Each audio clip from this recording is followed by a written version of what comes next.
The church bells of Balangiga rang out across the morning mist. September 28, 1901, 6:45 a.m., Company C of the 9th U.S. Infantry Regiment sat down to breakfast. 74 American soldiers spooning beans and hardtack, as Filipino workers moved quietly through their garrison. Then, the bells changed their rhythm. What followed was not worship, but slaughter. From doorways, windows, and the jungle itself, hundreds of Filipino insurgents erupted, wielding bolos, razor-sharp machetes that could sever a limb with one swing. Private Adolf Gamlin watched his sergeant empty all 6 rounds from his .38 caliber revolver into a charging attacker. The man kept coming. The small bullets designed for eastern city streets, not tropical warfare, barely slowed the bolo-wielding fighters, fueled by independence and fury. They just wouldn't go down. Survivor Private George Meyer would later testify. We shot them 2, 3 times. They kept swinging. 48 Americans died that morning. Their standard-issue revolvers had failed them, catastrophically. The Army would learn from Balangiga, developing a pistol with crushing stopping power, one that would save countless American lives. But the lessons learned in blood that morning would echo through different jungles 40 years later, when Japanese soldiers made the same fatal mistake of mocking American sidearms. The American Army had learned from Balangiga, but 4 decades later a new enemy would repeat history's mistake, this time with catastrophic consequences for themselves. In the halls of Japan's Imperial Military Academy, cadets memorized a fundamental truth.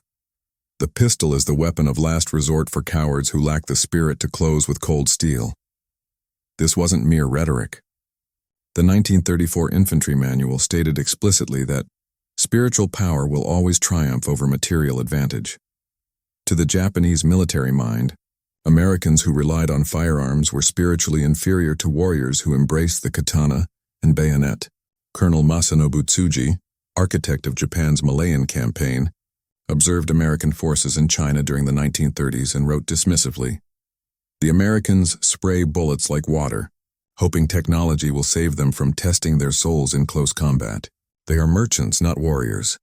This contempt seemed justified by specifications. The standard Japanese Type 14 Nambu fired an 8mm round generating just 290 foot-pounds of energy. Even this weak pistol was considered excessive. "Why waste ammunition?" instructed the soldier's pocket manual. "When one thrust of the bayonet accomplishes what 10 bullets cannot, the breaking of enemy spirit." Japanese officers returning from European observations reinforced these beliefs. Captain Hiroshi Oshima reported from Berlin in 1940. "Western armies hide behind their weapons. The Japanese soldier needs only his warrior spirit and blade." The Bushido code elevated close combat to religious significance. Each bayonet charge, each sword stroke, demonstrated spiritual superiority over enemies who relied on mere bullets. This philosophy would collide head-on with American firepower in the Pacific jungles. The Japanese had studied Western weapons, but they'd fatally misunderstood the American response to Balangiga and the devastating power of the pistol it had produced. The Japanese philosophy of spiritual superiority over Western firepower would face its first real test in the suffocating darkness of Guadalcanal, August 1942. On the night of August 21st, Japanese infantry crept through the jungle toward Marine positions along the Tarawa River. They moved with practiced silence, confident in tactics that had overwhelmed British and Dutch forces armed with their Webley and 9mm pistols, weapons that rarely stopped a determined charge. But these Marines carried something different. Sergeant John Basilone's machine gun section heard them coming.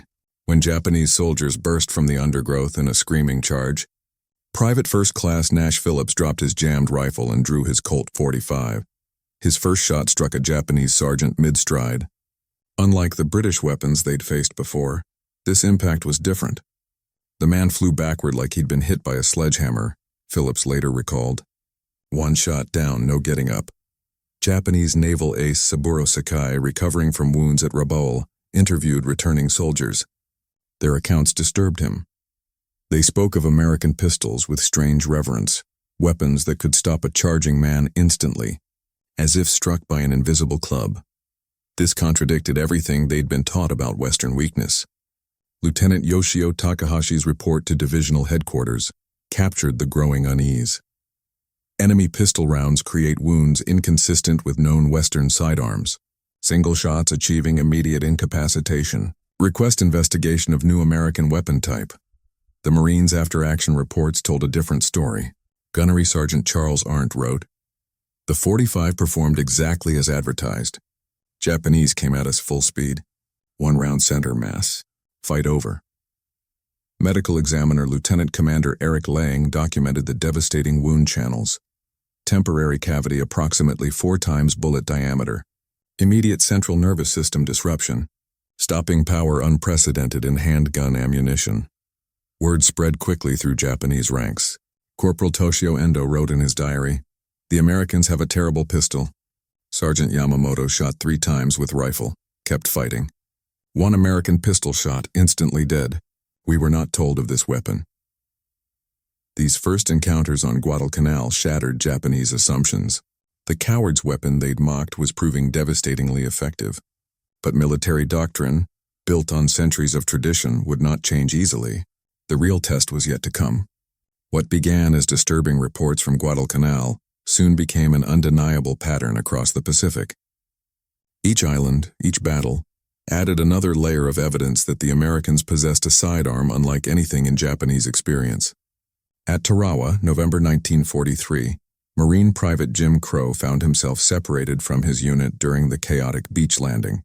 When 3 Japanese soldiers charged his shell hole, his M1 Garand jammed with sand.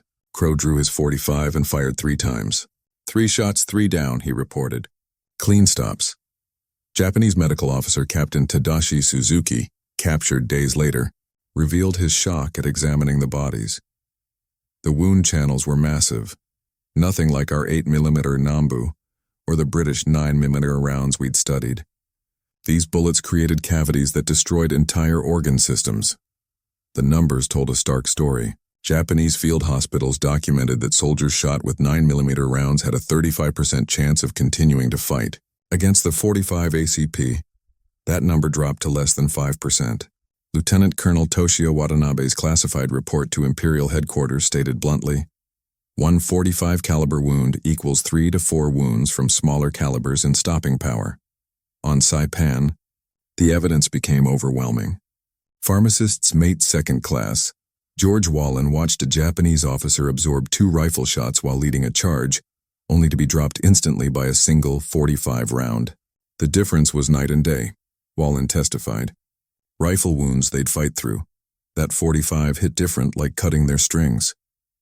Japanese soldiers who survived .45 wounds provided chilling testimony. Private Kenji Yamamoto, captured on Peleliu, described being shot, like being hit by a cannon.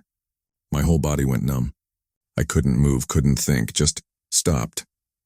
His wound, through the shoulder, had created a temporary cavity that disrupted nerve function throughout his upper body, something the smaller Nambu round could never achieve.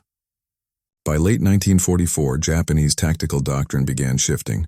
Colonel Hiromichi Yahara's defensive plans for Okinawa specifically noted, "Avoid close combat where enemy pistols can be employed. American .45 caliber weapons negate our spiritual advantage in close quarters." Training manuals quietly updated, emphasizing longer-range ambush tactics over the traditional close assault. Marine intelligence officer Captain Martin Clemens intercepted Japanese communications revealing the psychological impact. Troops increasingly reluctant to close with Marines. Report fear of death pistols. Morale affected. The weapon they dismissed as a coward's tool was forcing the Imperial Army to abandon its most cherished tactics. Private Yukio Nakamura's diary, recovered on Iwo Jima, captured the transformation. "We were taught the pistol shows weakness. But the American .45 is not weakness, it is death itself. 1 shot anywhere on the body and a man falls. We call them Oni no Teppo, demon guns. Command tells us to stay beyond their range, but in jungle fighting, how can we know where their range begins?" The revelation was complete. Written in blood across 1,000 Pacific battlefields. The demon guns that haunted Japanese soldiers were born from American blood spilled at Balangiga. John Moses Browning, the legendary firearms designer, had been tasked with creating a pistol that would never again leave American soldiers helpless against determined attackers. Browning's solution was elegant in its brutality. The 45 ACP cartridge fired a massive 230-grain bullet, nearly twice the weight of the Japanese 8mm, at 850 feet per second. While this seemed slow compared to rifle rounds, Browning understood that pistol effectiveness came not from speed, but from energy transfer. The 45 delivered 370 foot-pounds of energy versus the Nambu's anemic 290. But raw numbers only told part of the story. The Thompson-Lagarde tests of 1904 had proven what soldiers learned in the Philippines. Small, fast bullets often punched through targets without stopping them. Physicians Thompson and Lagarde shot live cattle and human cadavers with various calibers, documenting that the 45 caliber created massive temporary wound cavities through hydrostatic shock. When the big, slow bullet hit tissue, it transferred all its energy immediately, creating a pressure wave that destroyed tissue far beyond the bullet path. Nerve function ceased instantly. Blood pressure dropped catastrophically. The target simply stopped. The M1911 pistol itself represented Browning's genius for combat reliability. Unlike the tight-tolerance European pistols, Browning designed his 45 with deliberately loose tolerances. Where a German Luger might jam with a grain of sand, the 1911 would function caked in mud, coral sand, or jungle debris. Marines discovered they could literally pour canteen water through a muddy 1911 and have it function perfectly. Production numbers revealed American industrial might. While Japan struggled to manufacture 400,000 Nambu pistols throughout the entire war, American factories produced over 2.7 million M1911s. Colt, Remington, Ithaca, Union Switch and Signal, and Singer Sewing Machine Company all tooled up, ensuring every Marine in the Pacific could carry stopping power on his hip. The metallurgy mattered too. American pistols used high-grade steel throughout, while late-war Nambus suffered from inferior materials as Japan's resources dwindled. Marine armorer Sergeant Frank Yanamico noted, "We'd capture Nambus that would crack their frames after 100 rounds. Meanwhile, we had 1911s with 10,000 rounds through them still running perfect." But perhaps the most crucial advantage was ammunition supply. Each Marine carried at least 21 rounds of 45 ACP in 3 magazines. Japanese officers typically carried a single 8-round magazine with no reloads, their doctrine assuming the pistol would rarely be fired. This abundance of ammunition allowed Marines to employ their 45s aggressively, knowing they had the rounds to stop multiple attackers. The Japanese had mocked American reliance on technology over spirit. They hadn't understood that the 45 represented both. American determination to never again lose soldiers to inadequate weapons, engineered into steel and lead. Behind the steel and statistics were human beings whose lives hung on 7 rounds of 45 caliber ammunition. Their stories reveal how Browning's engineering became the difference between letters home and telegrams of regret. October 26, 1942, Guadalcanal's jungle darkness erupted with screaming Japanese soldiers overrunning Mitchell Page's machine gun position. The Marine Private First Class watched his entire gun crew die around him. When his machine gun finally fell silent from overheating, Page drew his 45. "They came at me with bayonets," he later testified for his Medal of Honor citation. "I shot the first one center chest. He dropped like someone cut his strings. The second, the third, each one took just 1 shot. That pistol saved my life when nothing else could have." Page survived to fight through the entire war, eventually retiring as a colonel. 7 rounds of 45 had bought him 40 more years of life. The psychological impact reached deep into Japanese ranks. Lieutenant Hiru Onoda, who would famously hold out until 1974, witnessed the 45's effect firsthand on Lubang Island. "I watched from concealment as one of our sergeants charged an American patrol," Onoda recalled in 1975. "The Marine's rifle jammed. He drew his pistol so quickly, fired once. Sergeant Tanaka, a powerful man who had won battalion judo championships, crumpled instantly. After that, I changed our tactics. We would not close within 50 meters of Americans. That pistol made our bayonet training worthless." Navy Corpsman Robert Bush learned the 45's value on Okinawa, May 2, 1945. While treating wounded Marines on a ridgeline, Japanese soldiers charged their position. Bush, kneeling beside a casualty, drew his 45 with one hand while holding a plasma bottle with the other. 6 of them came over that ridge, his Medal of Honor citation reads. Bush dropped them all, never letting go of the plasma that was keeping his patient alive. One of those wounded Marines, Private Eugene Sledge, would later write, Doc Bush's 45 gave me the chance to come home and write my story. The fear penetrated to Japanese homes. Lance Corporal Shigeo Yoshida's last letter to his wife, found on his body at Iwo Jima, revealed the psychological toll. The Americans have terrible pistols that kill with one shot. We call them hand cannons. Many soldiers now fear close combat. This is not the war we trained for. If I fall, know that I faced weapons we never imagined. American families received different letters.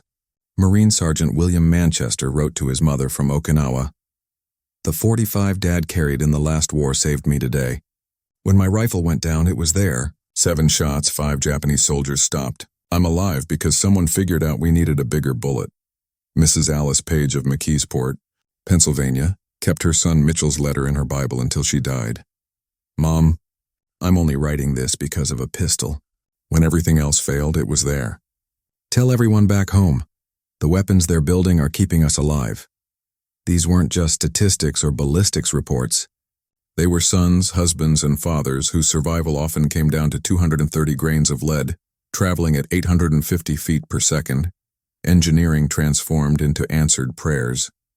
The prayers of American mothers and the nightmares of Japanese soldiers would collide in the pre-dawn darkness of July 7, 1944, on Saipan.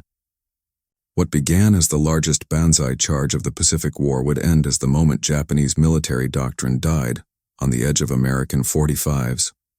At 0400 hours, over 4,000 Japanese soldiers, the remnants of the 43rd Division walking wounded, and even bandaged men from field hospitals, formed for Lieutenant General Yoshitsugu Saito's final charge. Their objective: overwhelm the 1st and 2nd Battalions of the 105th Infantry Regiment through sheer spiritual force. They surged forward screaming, "Tenno Heika Banzai! Long live the Emperor!" Marine artilleryman Corporal John Kinney watched them come. Our 105mm guns couldn't traverse fast enough. They overran us. When Japanese soldiers swarmed his position, Kinney drew his 45. In the next 8 minutes, he fired 37 rounds from scavenged magazines, dropping attackers at point-blank range. They'd take rifle hits and keep coming, he testified. But that 45 stopped them cold. One shot anywhere on the torso, down. The mathematics of slaughter were undeniable. Pre-Saipan Japanese doctrine calculated that one determined soldier with a bayonet could overcome 3 enemies in close combat. But the after-action report told a different story. In positions where defenders had 45s, the kill ratio reversed to 5-1 in American favor. Where only rifles were available, Japanese soldiers often succeeded in closing to bayonet range. Where 45s were present, they died 3 to 10 feet from American lines.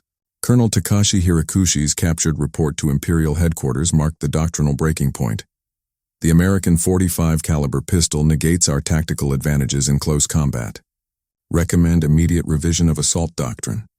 Our spirit cannot overcome their firepower at close range. The psychological shift was complete. Captain Sakai Oba, the Fox of Saipan who held out until December 1945, later admitted, "After July 7th, I forbade my men from closing within 50 meters of American positions. The .45 had made our bayonet obsolete." Japanese training manuals captured on Luzon showed the transformation.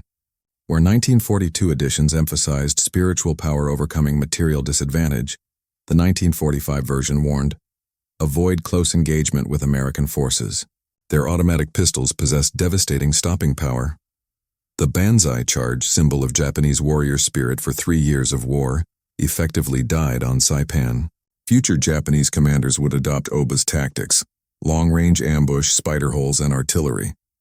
The weapon they'd mocked as a coward's tool had forced the Imperial Army to abandon its most sacred tactical doctrine. The turning point wasn't just military, it was philosophical. Steel had triumphed over spirit. The death of the banzai charge on Saipan sent shockwaves through every level of Japanese military planning. What started as battlefield adaptation became a complete restructuring of how Japan would fight the remainder of the war. On Peleliu, 2 months after Saipan, Marines encountered a radically different enemy. Colonel Kunio Nakagawa had studied the Saipan reports obsessively. His new defensive scheme abandoned mass charges entirely, instead creating interlocking fields of fire from coral caves where Japanese soldiers could engage Americans at ranges beyond effective pistol distance. "Let them come to us," Nakagawa instructed, but never close enough for their demon pistols. The transformation reached recruit training across Japan. Sergeant Instructor Masao Watanabe, teaching at Kyushu Infantry School, received new directives in August 1944. Bayonet training reduced from 12 hours to 4. Emphasis now on marksmanship and concealment. Avoid decisive close combat. The weapon that symbolized samurai heritage was being abandoned for fear of American sidearms. Morale reports revealed the psychological toll. Intelligence Officer Major Yoshitaka Hori documented, "Soldiers increasingly fabricate excuses to avoid night infiltration missions." Common phrase overheard, "The Americans see in the dark with their pistols." Letters home, censored but still revealing, spoke of thunder in their hands and the guns that never miss. Desperately, Japanese forces began prioritizing captured .45s above all other battlefield salvage. A recovered order from the 32nd Army on Okinawa stated, "American .45 caliber pistols will be collected and redistributed to assault team leaders." Each captured pistol worth 3 rifles.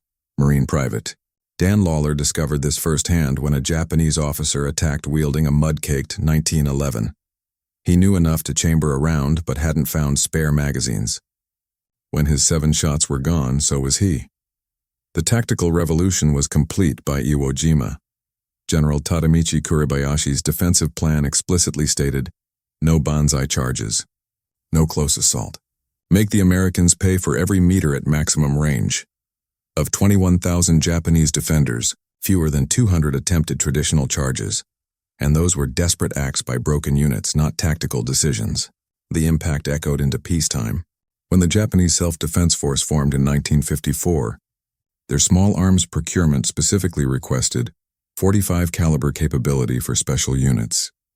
The Minbya P9, Japan's post-war service pistol, fired 9mm, but with a heavier bullet designed to mimic .45 ACP terminal ballistics. For Americans, the .45's dominance provided a psychological edge that transcended its mechanical function. Marine Sergeant Paul Douglas wrote home, "Knowing I have 7 chances to stop anything that gets close lets me sleep at night. The Japanese know it too, you can see it in their tactics now. They're afraid to get close." The pistol they dismissed had rewritten the rules of Pacific warfare. The pistol, once mocked as a coward's weapon, would become one of the most studied and respected firearms in Japanese military history. The transformation from contempt to reverence took decades to complete, but when it did, it was absolute. In 1952, the Japanese Defense Research Institute commissioned its first comprehensive study of Pacific War combat effectiveness. The classified report's conclusion was stark. The American M1911 .45 caliber pistol proved the single most psychologically devastating small arm employed against Imperial forces. Colonel Masahiko Takeshita, the study's author and Iwo Jima survivor, wrote, "We entered the war believing spirit conquered steel. We learned that properly designed steel conquers everything. The human reconciliation proved even more profound. At a 1975 veterans reunion in Honolulu, former Marine Sergeant Robert McCard sat across from Tadashi Yamamoto, who'd led night infiltrations on Guadalcanal. Through an interpreter, Yamamoto asked to see McCard's .45. He held it like it was sacred, McCard recalled. Then he said, "This gun saved both our lives, yours directly. Mine by teaching us not to waste lives on impossible charges." Japanese collectors now pay premium prices for authentic W2 1911s, treating them with near-religious reverence. Hiroaki Kuromiya, Japan's foremost military collector, explains, "The 1911 represents a turning point in our military thinking. It forced us to abandon outdated Bushido concepts and embrace practical effectiveness. In that way, it helped create modern Japan." The influence penetrated deep into Japanese firearms design. When Minebya developed pistols for the Self-Defense Force, engineers specifically studied .45 ACP wound ballistics. Design documents recovered from company archives note, "Must achieve similar psychological stopping effect to American .45 while maintaining controllability for smaller statured users." American veterans witnessed the fear firsthand transform into respect. Marine veteran Eugene Sledge recalled meeting a Japanese businessman in 1980 who revealed he'd fought on Okinawa. When he learned I'd carried a .45, he bowed deeply and said, "Your pistol taught us humility." He meant it saved Japanese lives by ending our senseless charges. The ultimate validation came in 2015, when the Japanese Special Forces Group officially adopted the Heckler & Koch HK-45 as their primary sidearm, a .45 caliber pistol directly descended from Browning's design. Colonel Hiroshi Nakamura announced, "We choose the most effective tools regardless of origin." History taught us that effectiveness matters more than philosophy. From weapon of cowards to Special Forces selection, the journey was complete. The M1911 had not just won battles, it had transformed an entire military culture's understanding of warfare. In Tokyo's Military Museum today, a pristine M1911 sits in a place of honor, its placard reading simply, "The gun that changed everything." The M1911 in Tokyo's Military Museum stands as more than a weapon. It's a monument to the danger of letting ideology blind us to reality. The Japanese journey from mockery to reverence teaches timeless lessons about warfare, culture, and the fatal cost of underestimating your enemy's tools. The core lesson transcends caliber specifications, cultural superiority, complex kills. Japanese military leaders were so convinced of their spiritual advantage that they dismissed concrete evidence of American firepower. This same hubris has doomed armies throughout history, from British redcoats dismissing colonial marksmen to modern forces underestimating insurgent IEDs. The moment you believe your ideology makes you invincible, you've already lost. The .45 story reveals how superior design can negate numerical and even spiritual advantages. Japanese soldiers possessed undeniable courage, charging into certain death for their emperor. But Browning's engineering made that courage irrelevant at close range. 7 rounds of properly designed ammunition trumped 1,000 years of Bushido tradition.